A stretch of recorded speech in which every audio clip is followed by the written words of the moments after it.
In the news today, in the past 2.5 weeks, a rash of robberies have plagued 3 South Minneapolis neighborhoods. Yeah, 17 robberies in all, and half happened in the early morning hours and the rest after 6 in the evening. The robberies involved weapons, and they're happening north of East 34th Street and south of Lake Street.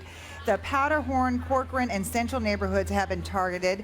And Reg Chapman has more on this crime alert, and he joins us right now. Hi, Reg. How you doing, Amelia? I tell you, Minneapolis police say most of the incidents occurred along East Lake Street. They're also starting to see some happen near the Chicago and Franklin Avenue area as well. Police call these robberies crimes of opportunity, where distracted people are approached and then robbed of their belongings. And your flyer?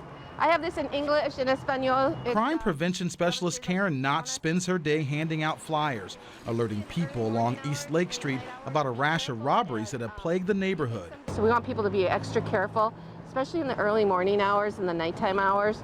17 robberies in the past week and a half. Some involve businesses with delivery vehicles or taxis. A gun or knife was used in almost all of the robberies. The most recent took place in an alleyway in the 3200 block of 15th Avenue South Wednesday morning.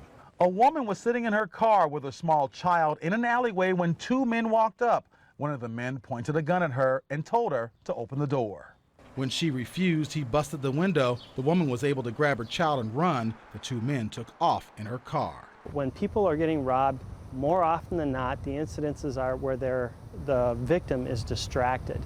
3rd Precinct Inspector Mike Sullivan says most of the victims were on their cell phones or wearing earbuds and not paying attention to their surroundings. We've increased our patrols in the zones that we've identified.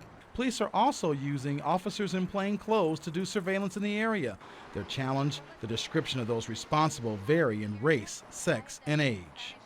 Now, Inspector Sullivan says people should always be aware of their surroundings. He says don't be afraid to look around to see who's around you. And remember, if you are confronted, nothing is more important than your life.